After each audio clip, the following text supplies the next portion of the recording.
और रात्रि क्लास चल रहा था 29/6/65 और चौथे पेज के मध्यांत में बात चल रही थी। ರಾತ್ರಿ ಕ್ಲಾಸ್ ಆಗಿದೆ 29/6/65. 4ನೇ ಪೇಜಿನ ಮಧ್ಯಾಂತದಲ್ಲಿ ಮಾತು ನಡೀತಾ ಇತ್ತು. तुम्हारी मम्मा कहाँ चली गई है? ಬಾಬಾ ಕೇಳ್ತಿದ್ದಾರೆ, ನಿಮ್ಮ ಮಮ್ಮ ಎಲ್ಲಿ ಹೋಗಿದ್ದಾರೆ? वो तो सर्विस पर गई है ना। ಅವರಂತೂ ಸರ್ವಿಸ್ನಲ್ಲಿ ಹೋಗಿದ್ದಾರೆ ಅಲ್ವಾ? तुम जानते हो कि वो सर्विस पर गई है। ನೀವು ತಿಳ್ಕೊಂಡಿದ್ದೀರಾ ಅವರು ಸರ್ವಿಸ್ನಲ್ಲಿ ಹೋಗಿದ್ದಾರೆ. बच्चे जानते हैं कि बाबा कहते हैं कि वो सर्विस पर गई है। ಮಕ್ಕಳು ತಿಳ್ಕೊಂಡಿದ್ದಾರೆ, ಬಾಬಾ ಹೇಳ್ತಾರೆ ಅವರು ಸರ್ವಿಸ್ನಲ್ಲಿ ಹೋಗಿದ್ದಾರೆ. तो बाबा फिर उनसे पूछेंगे कि तुम उनको याद करके क्यों रोते हो? ಬಾಬಾ ಅವ್ರಿಗೆ ಕೇಳ್ತಾರೆ, ನೀವು ಮಮ್ಮನ ನೆನಪು ಮಾಡಿ ಯಾಕೆ ಅಳ್ತೀರಾ?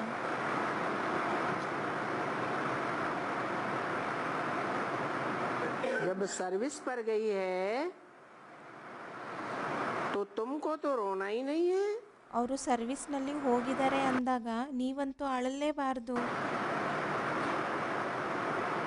तुम रोती तब हो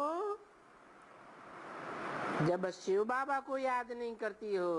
ನೀವು ಅವಾಗ ಅಳ್ತೀರಾ ಯಾವಾಗ ನೀವು ಶಿವಬಾಬನ ನೆನಪು ಮಾಡೋದಿಲ್ಲ.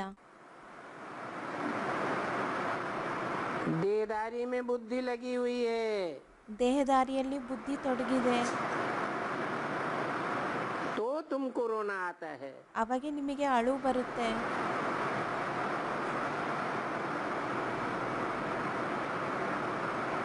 क्या कारण बताया? ಏನು ಕಾರಣವನ್ನ ಹೇಳಿದ್ದಾರೆ?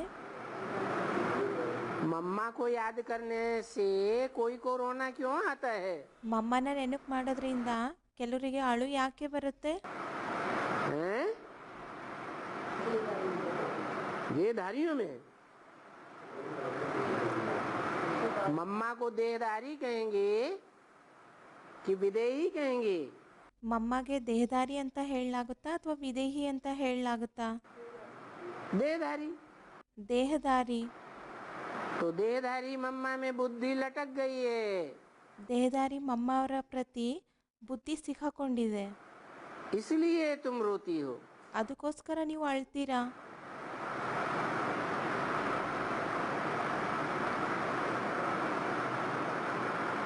तब रोती हो जब याद नहीं करती हो। ಆವಾಗ ಅಳ್ತೀರಾ ಯಾವಾಗ ನೆನಪು ಮಾಡೋದಿಲ್ಲ. तो तुमको रोना आता है। ಅವಾಗೆ ನಿಮಗೆ ಅಳು ಬರುತ್ತೆ. तुम कोई साकार देहधारी को याद थोड़े ही करते हो। ಬಾಬಾ ಹೇಳ್ತಿದ್ದಾರೆ, ನೀವು ಯಾವುದೇ ಸಾಕಾರಿ ದೇಹದಾರಿಯನ್ನ ನೆನಪು ಮಾಡ್ತೀರಾ? तुमने तो प्रण किया है, वचन दिया है कि हम एक को ही याद करेंगे। ನೀವಂತೂ ಪ್ರತಿಜ್ಞೆ ಮಾಡಿದ್ದೀರಾ, ವಚನವನ್ನ ಕೊಟ್ಟಿದ್ದೀರಾ, ನಾವಂತೂ ಒಬ್ಬನ್ನೇ ನೆನಪು ಮಾಡ್ತೀವಿ ಅಂತ. बस ಅಷ್ಟೇ. मेरा तो एक शिव बाबा, दूसरा न कोई। ನನಗಂತೂ ಒಬ್ಬ ಶಿವಬಾಬಾ ಬಿಟ್ಟರೆ ಬೇರೆ ಯಾರೂ ಇಲ್ಲ. तो फिर तुम उस प्रण से डिगती क्यों हो? ಹಾಗಿದ್ಮೇಲೆ ನೀವು ಆ ಪ್ರಣದಿಂದ ಆ ಪ್ರತಿಜ್ಞೆಯಿಂದ ಯಾಕೆ ವಿಚಲಿತರಾಗ್ತೀರಾ?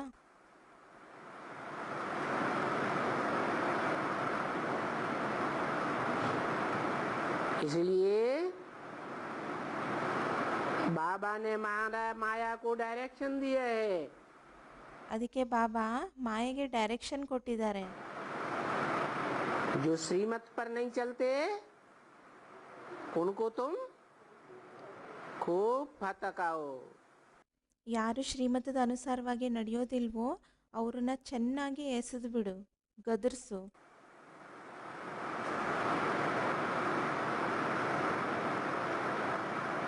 उस मम्मा को तो याद ही नहीं करना है। ಈ ಮಮ್ಮನಂತೂ ನೆನಪು ಮಾಡಲೇಬಾರ್ದು. बच्चे तुम्हारा काम ही है तुमको बाप को याद करना है ಮಕ್ಕಳೇ, ನಿಮ್ಮ ಕೆಲಸನೇ ಆಗಿದೆ, ನೀವು ತಂದೆಯನ್ನ ನೆನಪು ಮಾಡಬೇಕು. और तुमको बाप के पास जाना है. ಮತ್ತೆ ನೀವು ತಂದೆಯ ಹತ್ರ ಹೋಗಬೇಕು. कहाँ जाना है? ಎಲ್ಲಿಗೆ ಹೋಗಬೇಕು? कहाँ ಎಲ್ಲಿ? है? बाप के पास कहाँ जाना है? ತಂದೆ ಹತ್ರ ಎಲ್ಲಿ ಹೋಗಬೇಕು? धीरे से क्यों बोल रहे? साकार में जहाँ बाप है वहाँ जाना है. ಅಲ್ಲಿ ಸ್ಟೂಡೆಂಟ್ಸ್ ಏನೋ ಉತ್ತರ ಕೊಟ್ಟರು. ಅದಕ್ಕೆ ಬಾಬಾ ಹೇಳ್ತಿದ್ದಾರೆ, ನಿಧಾನವಾಗಿ ಯಾಕೆ ಹೇಳ್ತಿದ್ದೀರಾ? ಮತ್ತೆ ಬಾಬಾ ಸ್ಟೂಡೆಂಟ್ ಕಡೆಯಿಂದ ಹೇಳ್ತಾ ಇದ್ದಾರೆ, ಸಾಕಾರಿ ತಂದೆ ಎಲ್ಲಿದ್ದಾರೆ ಅಲ್ಲಿಗೆ ಹೋಗ್ಬೇಕಾ?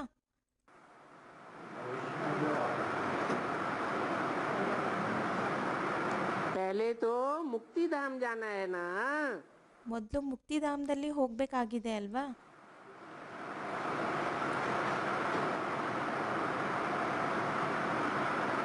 मम्मा के पास कहाँ जाएंगे? ಮಮ್ಮನ ಹತ್ರ ಎಲ್ಲಿ ಹೋಗ್ತೀರಾ? मम्मा वो तो जब ये महारानी बनेगी तभी वहाँ जाएंगे ना. ಮಮ್ಮ ಯಾವಾಗ ಈ ಮಹಾರಾಣಿ ಆಗ್ತಾರೆ ಅವಾಗೆ ಅಲ್ಲಿ ಹೋಗ್ಲಾಗುತ್ತೆ ಅಲ್ವಾ?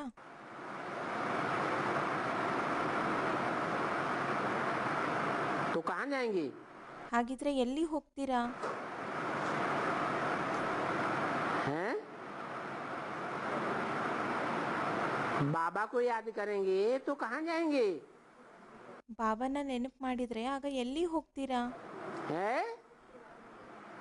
अरे मम्मा महारानी बनेगी तब महारानी मम्मा के पास जाएंगे. ಮಮ್ಮ ಮಹಾರಾಣಿ ಆದಾಗ ಆಗ ಮಹಾರಾಣಿ ಹತ್ರ ಹೋಗ್ಲಾಗುತ್ತೆ. और बाबा को याद करेंगे तो कहाँ जाएंगे? ಇನ್ನು ಬಾಬಾನ ನೆನಪು ಮಾಡಿದ್ರೆ ಆಗ ಎಲ್ಲಿ ಹೋಗ್ತೀರಾ? है? पहले तो मुक्ति धाम जाएंगे ना. ಮೊದಲಂತೂ ಮುಕ್ತಿಧಾಮದಲ್ಲಿ ಹೋಗ್ತೀವಿ ಅಲ್ವಾ? बाद में जीवन मुक्ति में आवेंगे. ನಂತರ ಜೀವನ್ ಮುಕ್ತಿಯಲ್ಲಿ ಬರ್ತೀವಿ. तो मुक्ति धाम में तो जहाँ आत्माएं मुक्त रहती हैं ಮುಕ್ತಿಧಾಮದಲ್ಲಂತೂ ಎಲ್ಲಿ ಆತ್ಮಗಳು ಮುಕ್ತಿಯಲ್ಲಿ ಇರುತ್ತೆ. देह देह के संबंधों से देह के पदार्थों से मुक्त रहती हैं. ದೇಹ ದೇಹದ ಸಂಬಂಧಿಗಳಿಂದ ದೇಹದ ಪದಾರ್ಥಗಳಿಂದ ಮುಕ್ತವಾಗಿರುತ್ತೆ. वहाँ जाना है. ಅಲ್ಲಿ ಹೋಗಬೇಕಾಗಿದೆ. फिर बाद में हैं जीवन मुक्ति धाम में किसके पास जाना है?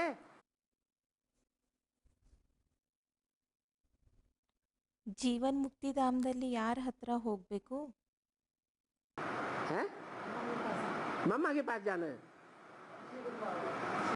ಅಲ್ಲಿ ಬಾಬಾ ಸ್ಟೂಡೆಂಟ್ ಕಡೆಯಿಂದ ಹೇಳ್ತಾ ಇದ್ದಾರೆ, ಮಮ್ಮನ ಹತ್ರ ಹೋಗ್ಬೇಕಾ?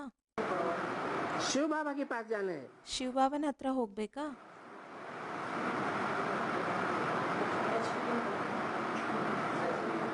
अच्छा मुक्ति धाम में किस लिए गए थे? किसके पास?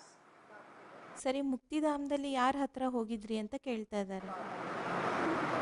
आत्माओं के बाप के पास गए थे. ಆತ್ಮಗಳ ತಂದೆ ಹತ್ರ ಹೋಗಿದ್ರಿ. और जीवन मुक्ति धाम में ಇನ್ನು ಜೀವನ್ ಮುಕ್ತಿಧಾಮದಲ್ಲಿ है? अरे मुक्ति धाम में तो जो सदा मुक्त रहने वाला है शिव बाप के पास स्थान लेंगे. ಮುಕ್ತಿಧಾಮದಲ್ಲಿ ಯಾರು ಸದಾ ಮುಕ್ತರಾಗಿರುವಂತಹ ಶಿವ ತಂದೆ ಅವರ ಹತ್ರ ಸ್ಥಾನವನ್ನ ಪಡ್ಕೊಳ್ತೀವಿ. शिव बाप के पास जाना है. ಶಿವ ತಂದೆಯ ಹತ್ರ ಹೋಗ್ಬೇಕು. फिर जीवन मुक्ति धाम में किसके पास जाना है?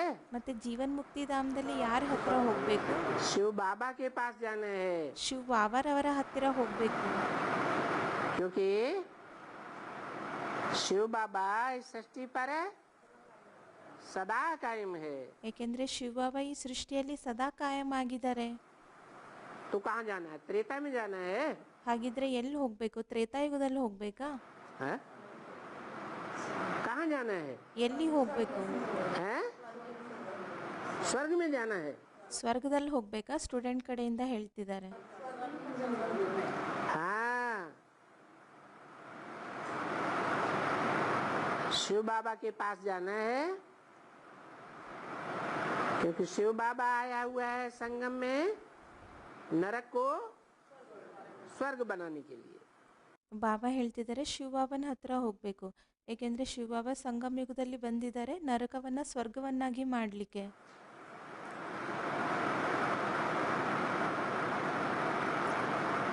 मम्मा तो जब ये महारानी बनेगी तो वहां जाएंगे ना। ಮಮ್ಮ ಯಾವಾಗ ಈ ಮಹಾರಾಣಿ ಆಗ್ತಾರೆ ಆವಾಗೇ ಅಲ್ಲಿ ಹೋಗ್ಲಾಗುತ್ತೆ ಅಲ್ವಾ?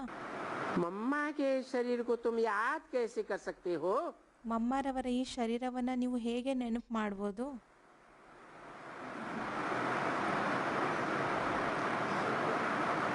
क्योंकि मम्मा का शरीर तो 5 तत्वों में विलीन हो गया। ಏಕೆಂದರೆ ಮಮ್ಮರವರ ಶರೀರ ಅಂತೂ 5 ತತ್ವಗಳಲ್ಲಿ ವಿಲೀನ ಆಗಿದೆ. तो जो विलीन हो गया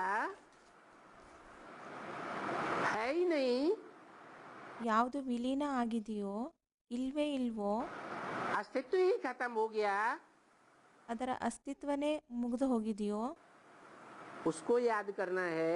ಅದನ್ನು ನೆನಪು ಮಾಡಬೇಕಾಗಿದೆನಾ? या जिसका अस्तित्व सदा काल रहे वो उसको याद करना है। ಅಥವಾ ಯಾರ ಅಸ್ತಿತ್ವ ಸದಾ ಕಾಲ ಇದೆಯೋ ಅವ್ರನ್ನ ನೆನಪು ಮಾಡಬೇಕಾಗಿದೆನಾ?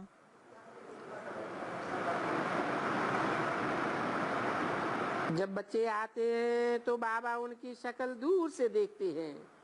ಯಾವಾಗ ಮಕ್ಕಳು ಬರ್ತಾರೆ ಆಗ ಬಾಬಾ ಆ ಮಕ್ಕಳ ಮುಖವನ್ನ ದೂರದಿಂದನೇ ನೋಡ್ತಾರೆ. मम्मा ने जब शरीर छोड़ा तो बच्चे बाबा के पास आ रहे थे। ಮಮ್ಮ ಯಾವಾಗ ಶರೀರ ಬಿಟ್ಟಿದ್ರು ಆಗ ಮಕ್ಕಳು ಬಾಬಾರವರ ಹತ್ರ ಬರ್ತಾ ಇದ್ರು.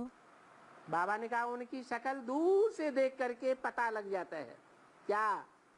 ಬಾಬಾ ಹೇಳಿದ್ರು ಮಕ್ಕಳು ಯಾವಾಗ ಬಾಬನ ಹತ್ರ ಬರ್ತಾ ಇದ್ರು ಆಗ ದೂರದಿಂದನೇ ಬಾಬನಿಗೆ ಮಕ್ಕಳ ಮುಖ ಗೊತ್ತಾಗ್ಬಿಡ್ತಾ ಇತ್ತು. ಏನಂತ?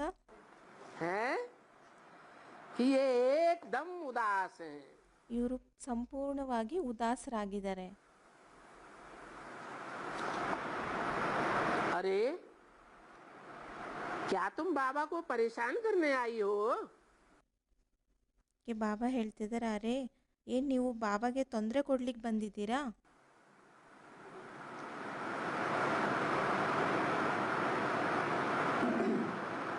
29/6/65 की वाणी का 5वां पेज। ऐसे किया जाता है, जब कोई का मरता है तो कोई आते हैं। ಆ ರೀತಿ ಮಾಡಲಾಗುತ್ತೆ, ಯಾರಾದರೂ ಸತ್ತಾಗ ಇತರರು ಬರ್ತಾರೆ. अरे पर तुम्हारा क्या मरा है? ಬಾಬಾ ಹೇಳ್ತಾರೆ, ಆದರೆ ನಿಮ್ದೇನು ಸತ್ತಿದೆ? तुम्हारा कौन मरा है? ನಿಮ್ಮವ್ರು ಯಾರು ಸತ್ತಿದ್ದಾರೆ?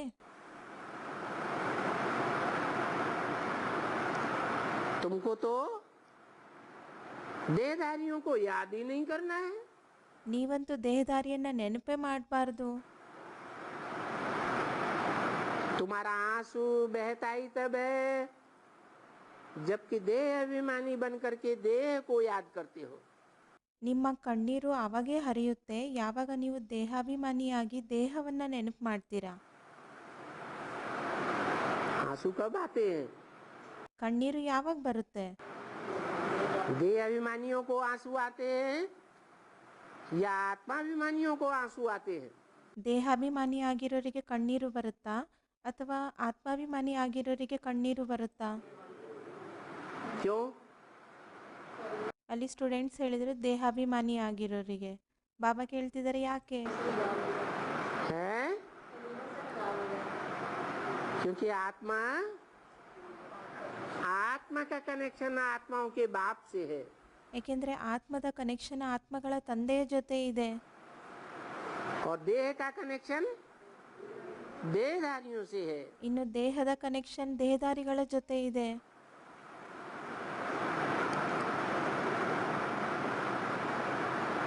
तो तुम्हारा आंसू कभी बहना नहीं चाहिए। ಹಾಗಾಗಿ ನಿಮ್ಮ ಕಣ್ಣೀರು ಯಾವತ್ತೂ ಹರಿಯಬಾರದು. क्या ಏನು? बहना नहीं चाहिए, माना आंखों में आंसू छलक आए तो अंदर ही अंदर दबा दे। हैं? ಹರಿಯಬಾರದು ಅಂದರೆ ಕಣ್ಣುಗಳಲ್ಲಿ ನೀರು ಬಂದರೆ ಅದನ್ನು ಒಳಗೆ ಹತ್ತಿಕ್ಕಿಕೊಳ್ಳಬೇಕಾ? हैं? बाहर नहीं आना चाहिए, ಹೊರಗಡೆ ಬರಬಾರ್ದಾ? परंतु वो अच्छी अवस्था चाहिए। ಆದರೆ ಅದಕ್ಕೋಸ್ಕರ ಒಳ್ಳೆಯ ಅವಸ್ಥೆ ಇರಬೇಕು. नहीं तो इनके बहुत हैं जिनके मित्र संबंधी मरते रहते हैं और रोते रहते हैं। ಇಲ್ಲಾಂದ್ರೆ ಆ ರೀತಿ ಬಹಳಷ್ಟು ಇದ್ದಾರೆ. ಅವರ ಮಿತ್ರ ಸಂಬಂಧಿಗಳು ಮೃತ್ಯು ಹೊಂದಾಗ ಆಗ ತುಂಬಾನೇ ಅಳ್ತಾರೆ. यहाँ तो रोना प्रूफ बनना है। ಬಾಬಾ ಹೇಳ್ತಾರೆ ಇಲ್ಲಂತೂ ರೋನಾ ಪ್ರೂಫ್ ಆಗಬೇಕು. ರೋನಾ ಪ್ರೂಫ್ ಅಂದರೆ ಕಣ್ಣೀರು ನಿರೋಧಕರಾಗಬೇಕು. कहाँ ಎಲ್ಲಿ? हैं? संगम युग में। क्यों? ಸಂಗಮ ಯುಗದಲ್ಲಿ. ಯಾಕೆ? यहाँ संगम में रोना प्रूफ क्यों बनना है? ಇಲ್ಲಿ ಸಂಗಮ ಯುಗದಲ್ಲಿ ಕಣ್ಣೀರು ನಿರೋಧಕರಾಗಬೇಕು. ಯಾಕೆ? हैं? अरे क्योंकि संगम में हम ऊंचे से ऊंचे बाप के बच्चे बने हैं। ಏಕೆಂದರೆ ಸಂಗಮದಲ್ಲಿ ನಾವು ಶ್ರೇಷ್ಠಾದಿ ಶ್ರೇಷ್ಠ ತಂದೆಯ ಮಕ್ಕಳಾಗಿದ್ದೀವಿ. और युगों में तो इतना ऊंचे बाप नहीं मिलता। ಉಳಿದ ಯುಗಗಳಲ್ಲಂತೂ ಇಷ್ಟೊಂದು ಶ್ರೇಷ್ಠ ತಂದೆ ನಮಗೆ ಸಿಗೋದಿಲ್ಲ.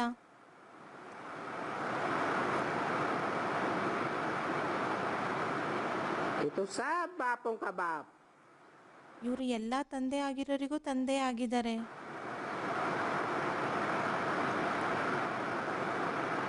जबकि वहाँ तुम बच्चों को कोई भी बिल्कुल रोने का नहीं है। ಅಲ್ಲಿ ಮಕ್ಕಳಾಗಿರೋ ನಿಮಗೆ ಅಳೋ ಅಗತ್ಯನೇ ಇಲ್ಲ. तो वहाँ स्वर्ग की प्रैक्टिस कहाँ करनी है? ಹಾಗಿದ್ಮೇಲೆ ಆ ಸ್ವರ್ಗದ ಅಭ್ಯಾಸವನ್ನ ಎಲ್ಲಿ ಮಾಡಬೇಕಾಗಿದೆ? हैं? संगम युग में ये प्रैक्टिस करनी है। ಸಂಗಮ ಯುಗದಲ್ಲಿ ಈ ಅಭ್ಯಾಸವನ್ನ ಮಾಡಬೇಕಾಗಿದೆ. कि कोई भी मर जाए, कुछ भी हो जाए, ಯಾರೇ ಮೃತ್ಯು ಹೊಂದಲಿ, ಏನೇ ಆಗಲಿ, हमको ना उदास होना है ನಾವು ಉದಾಸೀನರು ಆಗಬಾರ್ದು और ना आंखों से आंसू आना है। ಮತ್ತೆ ಕಣ್ಣಿನಿಂದ ಕಣ್ಣೀರು ಬರಬಾರ್ದು.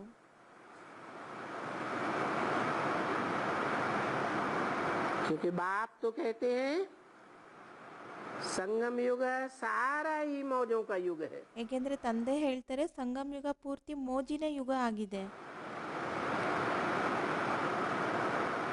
तो मौज मनाना चाहिए या रोना चाहिए? ಹಾಗಿದ್ಮೇಲೆ ಮೋಜು ಮಾಡಬೇಕಾಗಿದೆನಾ ಅಥವಾ ಅಳಬೇಕಾಗಿದೆನಾ? शूटिंग हो रही है कि नहीं? ಶೂಟಿಂಗ್ ನಡೀತಾ ಇದೆನೋ ಇಲ್ವೋ? 5000 साल की रिहर्सल कहाँ हो रही है? 5,000 ವರ್ಷದ ಶೂಟಿಂಗ್ ಎಲ್ಲಿ ನಡೀತಾ ಇದೆ? युग में हो रही है। ಸಂಗಮ ಯುಗದಲ್ಲಿ ನಡೀತಾ ಇದೆ. अगर यहाँ उदास हुए, यहाँ रोए, तो यहाँ का थोड़े समय का रोना, उदास होना, वहाँ 5,000 वर्ष के ड्रामा में लंबे समय के लिए उदास बना देगा। ಕೆ ಬಾಬಾ ಹೇಳ್ತಾರೆ ಇಲ್ಲಿ ಒಂದು ವೇಳೆ ಉದಾಸರಾದ್ವಿ ಅತ್ತಿದ್ವಿ ಅಂದರೆ ಆಗ ಇಲ್ಲಿಯ ಅಲ್ಪಾವಧಿಯ ಅಳು ಉದಾಸೀನತೆ ಅಲ್ಲಿ 5,000 ವರ್ಷದ ಡ್ರಾಮಾದಲ್ಲಿ ದೀರ್ಘಕಾಲದವರೆಗೂ ನಾವು ಉದಾಸರಾಗಿರ್ಬೇಕಾಗತ್ತೆ. तो यहाँ की तुम्हारी प्रैक्टिस अविनाशी बन जाती है। ಹಾಗಾಗಿ ಇಲ್ಲಿಯ ನಿಮ್ಮ ಈ ಅಭ್ಯಾಸ ಅವಿನಾಶಿ ಆಗ್ಬಿಡುತ್ತೆ. क्या कहा ಏನಂತ ಹೇಳಿದ್ರು? हैं? कौन सी प्रैक्टिस ಯಾವ ಅಭ್ಯಾಸ? है? उदास होने की प्रैक्टिस। ಉದಾಸರಾಗುವಂತಹ ಅಭ್ಯಾಸ. ये भी कोई प्रैक्टिस करनी है? ಬಾಬಾ ಕೇಳ್ತಿದ್ದಾರೆ ಇದನ್ನು ಏನಾದರೂ ಅಭ್ಯಾಸ ಮಾಡಬೇಕಾಗಿದೆನಾ? है? याद की प्रैक्टिस करनी है। ನೆನಪಿನ ಅಭ್ಯಾಸ ಮಾಡಬೇಕು. जो यहाँ याद में रहेंगे तो बाप की याद तो पावरफुल याद होती है। ಯಾರು ಇಲ್ಲಿ ನೆನಪಿನಲ್ಲಿ ಇರ್ತಾರೆ ತಂದೆ ನೆನಪು ಅಂತೂ ಶಕ್ತಿಶಾಲಿ ಆಗಿರುತ್ತೆ, पावर भरने वाली है। ಶಕ್ತಿಯನ್ನು ತುಂಬಿಸುವಂಥದ್ದಾಗಿದೆ. और जो यहाँ संगम में याद करेंगे और जितना जास्ती याद करेंगे ಯಾರು ಇಲ್ಲಿ ಸಂಗಮ ಯುಗದಲ್ಲಿ ನೆನಪು ಮಾಡ್ತಾರೆ, ಎಷ್ಟು ಜಾಸ್ತಿ ನೆನಪು ಮಾಡ್ತಾರೆ उतना आत्मा में पावर 5000 वर्ष के लिए भर जाएगी। ಅಷ್ಟೇ ಆತ್ಮದಲ್ಲಿ 5,000 ವರ್ಷದವರೆಗೂ ಶಕ್ತಿ ತುಂಬುತ್ತೆ. क्या ಏನು? हर आत्मा में परमपिता परमात्मा सर्वव्यापी रहता है। ಪ್ರತಿ ಆತ್ಮದಲ್ಲಿ ಪರಂಪಿತ ಪರಮಾತ್ಮ ಸರ್ವ್ಯಾಪಿ ಆಗಿರ್ತಾರಾ, यह इस समय की याद व्यापक रहती है। ಅಥವಾ ಈ ಸಮಯದ ನೆನಪು ಏನಿದೆಯೋ ಅದು ವ್ಯಾಪಿ ಆಗಿರುತ್ತಾ? याद की पावर व्यापक रहती है। ನೆನಪಿನ ಶಕ್ತಿ ಏನಿದೆಯೋ ಅದು ವ್ಯಾಪಕ ಆಗಿರುತ್ತೆ. तो ये तुम्हारी प्रैक्टिस ठीक होनी चाहिए। ಹಾಗಾಗಿ ಈ ನಿಮ್ಮ ಅಭ್ಯಾಸ ಏನಿದೆಯೋ ಇದು ಸರಿಯಾಗಿ ಇರಬೇಕು. कौन सी प्रैक्टिस? ಯಾವ ಅಭ್ಯಾಸ? याद की प्रैक्टिस। ನೆನಪಿನ ಅಭ್ಯಾಸ. इससे क्या साबित हुआ ಇದರಿಂದ ಏನ್ ಸಿದ್ಧ ಆಯ್ತು? है कि कुछ आत्माएं ऐसी भी होंगी जिनकी याद बहुत पावरफुल होगी, कम टूटने वाली होगी। ಇದರಿಂದ ಏನು ಸಿದ್ಧ ಆಗುತ್ತೆ? ಕೆಲವು ಆತ್ಮಗಳು ಯಾವ ರೀತಿ ಆಗಿರ್ತಾರೆ ಅಂದರೆ ಅವರ ನೆನಪು ತುಂಬಾ ಶಕ್ತಿಶಾಲಿ ಆಗಿರುತ್ತೆ, ನೆನಪು ಮುರಿಯುವ ಸಾಧ್ಯತೆ ಕಡಿಮೆ ಆಗಿರುತ್ತೆ. तो वो याद की पावर 5000 वर्ष आत्मा में कायम रहने के कारण वो आत्माएं जन्म जन्मांतर सुखी रहेंगी या उदास रहेंगी। ನೆನಪಿನ ಶಕ್ತಿ ಆತ್ಮದಲ್ಲಿ 5,000 ವರ್ಷದವರೆಗೂ ಶಾಶ್ವತವಾಗಿರೋ ಕಾರಣದಿಂದ ಆ ಆತ್ಮ ಜನ್ಮ ಜನ್ಮಾಂತರದಲ್ಲಿ ಸುಖಿಯಾಗಿರುತ್ತಾ ಅಥವಾ ಉದಾಸವಾಗಿರುತ್ತಾ? जन्म जन्मांतर सुखी रहेंगी। ಜನ್ಮ ಜನ್ಮಾಂತರದಲ್ಲೂ ಸುಖಿಯಾಗಿರುತ್ತೆ. बल कलयुग आ जाए, कलयुग में भी उन्होंने जो संगम में पावर भरी है ಭಲೆ ಕಲಿಯುಗ ಬರಲಿ, ಆದರೆ ಸಂಗಮದಲ್ಲಿ ಅವರೇನು ಶಕ್ತಿಯನ್ನು ತುಂಬಿಸ್ಕೊಂಡಿದ್ದಾರೆ वो पावर काम आती रहेगी। ಆ ಶಕ್ತಿ ಅದು ಕಲಿಯುಗದಲ್ಲೂ ಕೆಲ್ಸಕ್ಕೆ ಬರುತ್ತೆ. तो हर्षित होकर के बोलो, हमको तो अपने बाप से काम है।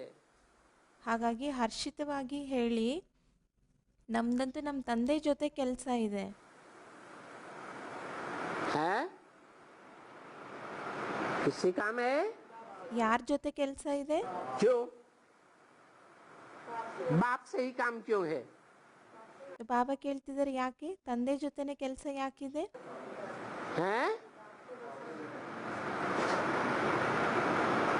बाप से ही काम है? कहाँ बाप से? कौन से बाप से काम है? ತಂದೆಯ ಜೊತೆನೆ ಕೆಲಸ ಇದೆ. ಯಾವ ತಂದೆಯ ಜೊತೆ ಕೆಲಸ ಇದೆ? परमधाम में जो बाप रहता है, आत्मा का बाप, उससे 5000 वर्ष तुम्हारा काम है।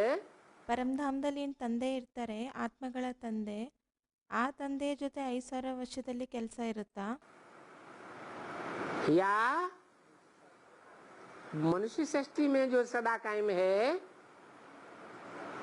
उस बाप से तुम्हारा काम है। ಅಥವಾ ಮನುಷ್ಯ ಸೃಷ್ಟಿಯಲ್ಲಿ ಯಾರು ಸದಾ ಶಾಶ್ವತ ಆಗಿದ್ದಾರೆ ಆ ತಂದೆಯ ಜೊತೆ ನಿಮ್ದು ಕೆಲಸ ಇದೆನಾ?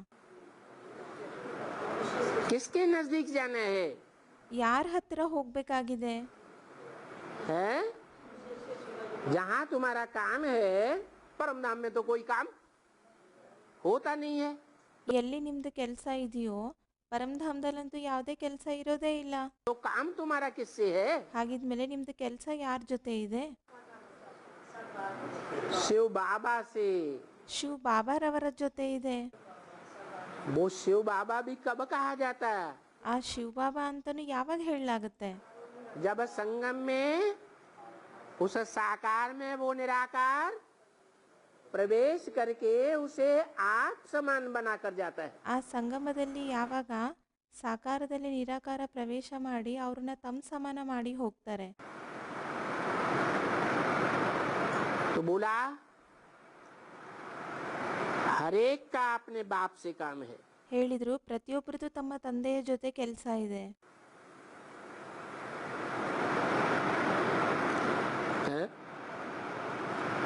हर एक का अपने बाप से काम है ಪ್ರತಿಯೊಬ್ಬರದು ತಮ್ಮ ತಂದೆಯ ಜೊತೆ ಕೆಲಸ ಇದೆ. माने 500-700 करोड़ का अपने बाप से काम है। ಅಂದ್ರೆ 500-700 ಕೋಟಿ ಆತ್ಮಗಳದ್ದು ತಂದೆಯ ಜೊತೆ ಕೆಲಸ ಇದೆನಾ? नहीं, ಇಲ್ವಾ? माने बाबा ने झूठ बोला ಅಂದ್ರೆ ಬಾಬಾ ಸುಳ್ಳು ಹೇಳಿದ್ರಾ? है?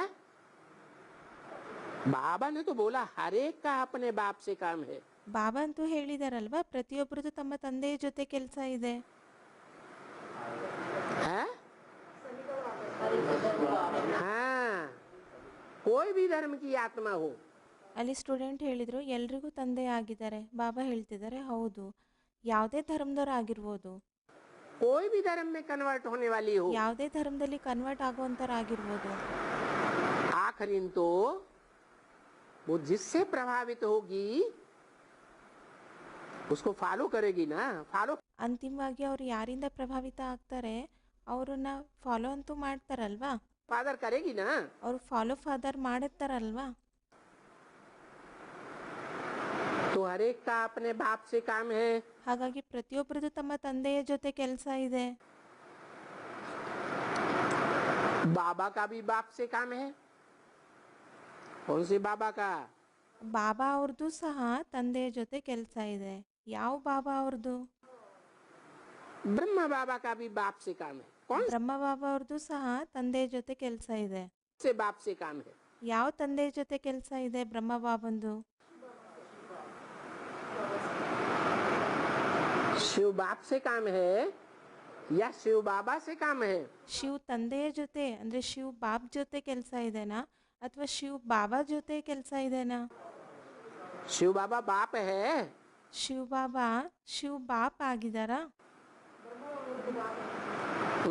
सब और सूर्यवंशियों का बाप नहीं है, हैं? ಉಳಿದ ಸೂರ್ಯವಂಶಿಗಳಿಗೆ ತಂದೆ ಆಗಿಲ್ವಾ? सभी सूर्यवंशियों का बाप है। ಎಲ್ಲಾ ಸೂರ್ಯವಂಶಿಗಳಿಗೂ ತಂದೆ ಆಗಿದ್ದಾರೆ. ब्रह्मा बाबा का भी बाप है, क्योंकि ब्रह्मा भी सतयुग में जन्म लेगा तो सूर्यवंशी होगा या और कोई वंशी होगा। ಬ್ರಹ್ಮ ಬಾಬಾಗೂ ಸಹ ತಂದೆ ಆಗಿದ್ದಾರೆ.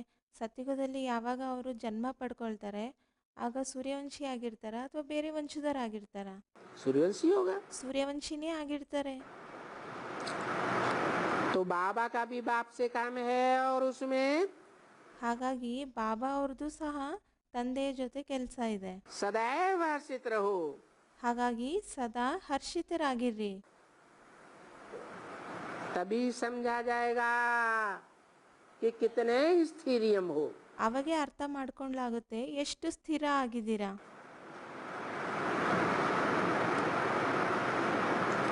कहते हैं हमारा तो काम ही है शिव बाबा से। ಹೇಳಲಾಗುತ್ತೆ ನಮ್ದಂತೂ ಕೆಲಸನೇ ಆಗಿದೆ ಶಿವ ಬಾಬಾ ಅವ್ರ ಜೊತೆ. दूसरे कोई से भी काम नहीं है। ಬೇರೆ ಯಾರ ಜೊತೆ ನಮ್ದು ಕೆಲಸನೇ ಇಲ್ಲ.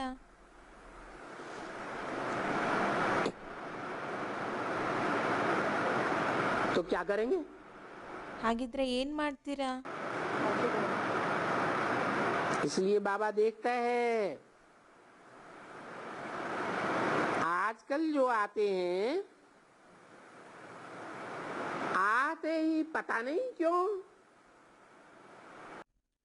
ಹಾಗಾಗಿ ಬಾಬಾ ನೋಡ್ತಾರೆ ಇತ್ತೀಚೆಗೆ ಯಾರು ಬರ್ತಾರೆ ಬಂದ ತಕ್ಷಣನೇ ಏನೂ ಗೊತ್ತಿಲ್ಲ.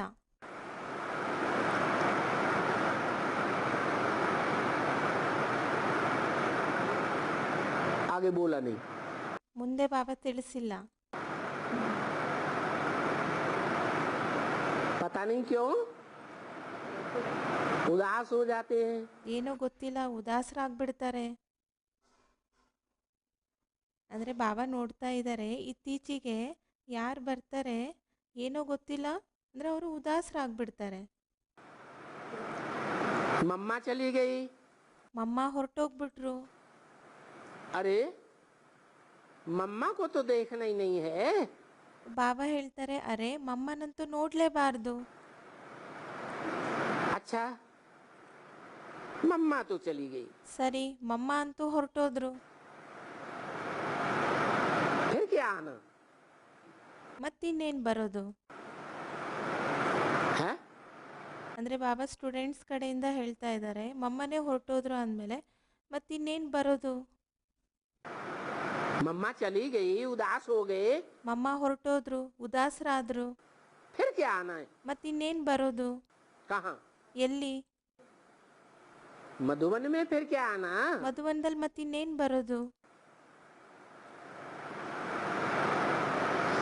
बाबा हम आते हैं फिर से आपसे भरने के लिए। ಬಾಬಾ ನಾವು ಬರ್ತೀವಿ ಮತ್ತೆ ನಿಮ್ಮಿಂದ ಶಕ್ತಿಯನ್ನು ತುಂಬಿಸ್ಕೊಳ್ಲಿಕ್ಕೆ. जैसे बादल आते हैं सागर से भरते हैं, ಯಾವ ರೀತಿಯಾಗಿ ಮೋಡಗಳು ಬರುತ್ತೆ ಸಾಗರದಿಂದ ತುಂಬಿಸ್ಕೊಳುತ್ತೆ, फिर जाते हैं बरसने के लिए। ಮತ್ತೆ ಮೋಡಗಳು ಹೋಗುತ್ತೆ ಮಳೆ ಸುರಿಸ್ಲಿಕ್ಕೆ. तो बाबा कहे बिल्कुल ठीक है। ಬಾಬಾ ಹೇಳ್ತಾರೆ ಖಂಡಿತವಾಗಿ ಸರಿಯಾಗಿದೆ. बाकी यहाँ कोई आकर के आंसू बहाते हैं, बोलते हैं ये बादल आए हो। ಇನ್ನು ಉಳಿದವರೇನು ಇಲ್ಲಿ ಬಂದು ಕಣ್ಣೀರು ಸುರಿಸ್ತಾರೆ, ಹೇಳಲಾಗುತ್ತೆ ಈ ಮೋಡಗಳು ಬಂದಿದೆ.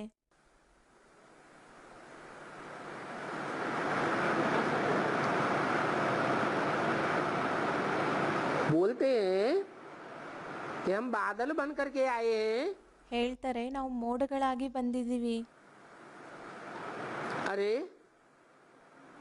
बादल बन करके आए हो, ಬಾಬಾ ಹೇಳ್ತಾರೆ ಅರೆ ಮೋಡಗಳಾಗಿ ಬಂದಿದ್ದೀರಾ, ये भरने के लिए आए हो, ತುಂಬಿಸ್ಲಿಕ್ಕೆ ಬಂದಿದ್ದೀರಾ, और यहाँ आकर के उदास हो गए। ಬಾಬಾ ಹೇಳ್ತಾರೆ ಮೋಡಗಳಾಗಿ ಬಂದಿದ್ದೀರಾ ತುಂಬಿಸ್ಕೊಳ್ಲಿಕ್ಕೆ ಬಂದಿದ್ದೀರಾ ಆದರೆ ಇಲ್ಲಿ ಬಂದು ಉದಾಸರಾಗ್ಬಿಡ್ತೀರಾ, मम्मा चली गई। ಮಮ್ಮ ಹೊರಟೋಗ್ಬಿಟ್ರು ಅಂತ. तो क्या अपनी पत गंवाने के लिए आए हो? ಬಾಬಾ ಹೇಳ್ತಾರೆ ಹಾಗಿದ್ರೆ ನೀವು ನಿಮ್ಮ ಪದವಿಯನ್ನ ಕಳ್ಕೊಳ್ಲಿಕ್ಕೆ ಇಲ್ಲಿಗೆ ಬಂದಿದ್ದೀರಾ, तुम यहाँ सागर पर आए हो। ನೀವಿಲ್ಲಿ ಸಾಗರದ ಹತ್ರ ಬಂದಿದ್ದೀರಾ. सो बाबा तुमको बरसात भरती रहती है। ಹಾಗಾಗಿ ಬಾಬಾ ನಿಮ್ಮಲ್ಲಿ ತುಂಬಿಸ್ತಾ ಇರ್ತಾರೆ, ಮಳೆ ನೀರನ್ನ ತುಂಬಿಸ್ತಾ ಇರ್ತಾರೆ. काय की बरसात? ಯಾವುದ್ರ ಮಳೆ ಆಗಿದೆ? ज्ञान की बरसात भरते रहते हैं। ಜ್ಞಾನದ ಮಳೆಯನ್ನ ನಿಮ್ಮಲ್ಲಿ ತುಂಬಿಸ್ತಾ ಇರ್ತಾರೆ. तो कहते हैं जो पॉइंट समझावे वो समझ करके धारण करके भर करके फिर जा करके औरों को समझाओ। ಇಲ್ಲಿ ಯಾವ ಪಾಯಿಂಟ್ಸ್ಗಳನ್ನು ಅರ್ಥಪಡಿಸಲಾಗುತ್ತೆ ಅದನ್ನು ಅರ್ಥ ಮಾಡಿಕೊಂಡು ಧಾರಣೆ ಮಾಡಿಕೊಂಡು ಅದನ್ನು ತುಂಬಿಸ್ಕೊಂಡು ಹೋಗಿ ಮತ್ತು ಬೇರೆಯವರಿಗೆ ಅದನ್ನು ಸುರಿಸ್ರಿ, ಅದನ್ನು ತಿಳಿಸ್ರಿ. तुम्हारा तो धंधा ही ये है। ನಿಮ್ಮ ದುಡಿಮೆನೇ ಇದೇ ಆಗಿರೋದು. यहाँ मधुबन में बाबा के पास आते ही क्यों हो? ಇಲ್ಲಿ ಮಧುವನದಲ್ಲಿ ನೀವು ಬಾಬನ ಹತ್ರ ಯಾಕೆ ಬರ್ತೀರಾ?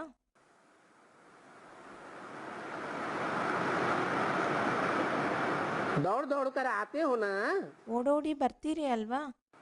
क्यों आते हो? ಯಾಕೆ ಬರ್ತೀರಾ? हैं?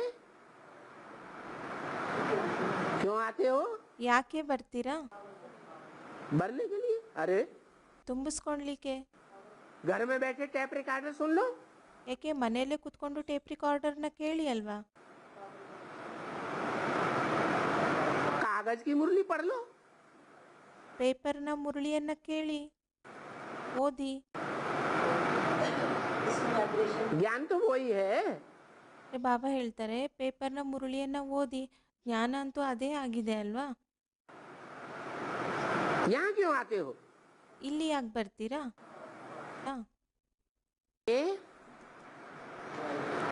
वो है गंगा और यमुनाओं का मेला। ಅದಾಗಿದೆ ಗಂಗಾ ಮತ್ತು ಯಮುನದ ಮೇಲೆ.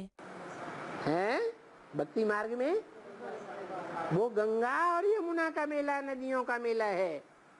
ಭಕ್ತಿ ಮಾರ್ಗದಲ್ಲಿ ಗಂಗಾ ಮತ್ತು ಯಮುನದ ಮೇಲೆ ಆಗಿದೆ.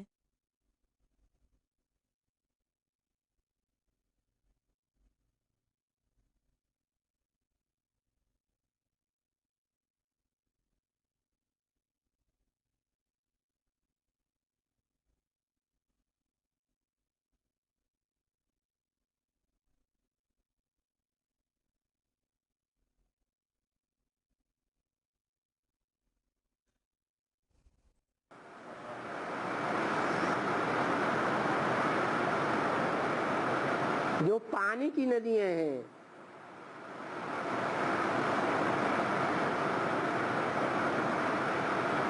क्या इशारा दिया? ಯಾವುದು ನೀರಿನ ನದಿಗಳಾಗಿದ್ದಾವೆ. ಬಾಬಾ ಏನಂತ ಸನ್ನೆ ಮಾಡಿದ್ರು? पानी की नदियां पानी को बिलोने से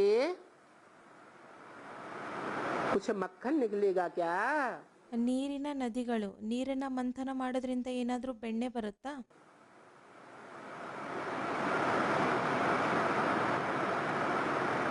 और सागर का तो नाम वाला है। ಇನ್ನು ಸಾಗರದ ಹೆಸರಂತೂ ತುಂಬಾನೇ ಪ್ರಸಿದ್ಧಿಯಾಗಿದೆ. सागर मंथन हुआ, ಸಾಗರ ಮಂಥನ ಆಯಿತು, क्या निकले? ಏನ್ ಬಂತು? ज्ञान रतन निकले। ಜ್ಞಾನ ರತ್ನಗಳು ಬಂದವು. तो नदियों के पास जाने से मिलते हैं। ಹಾಗಿದ್ರೆ ಇನ್ನು ನದಿಗಳ ಹತ್ರ ಹೋಗೋದ್ರಿಂದ ಸಿಗುತ್ತಾ? हैं? सागर के पास जाएंगे तो नई नई बातें निकलेंगी। ಸಾಗರನ ಹತ್ರ ಹೋದ್ರೆ ಆಗ ಹೊಸ ಹೊಸ ಮಾತುಗಳು ಬರುತ್ತೆ.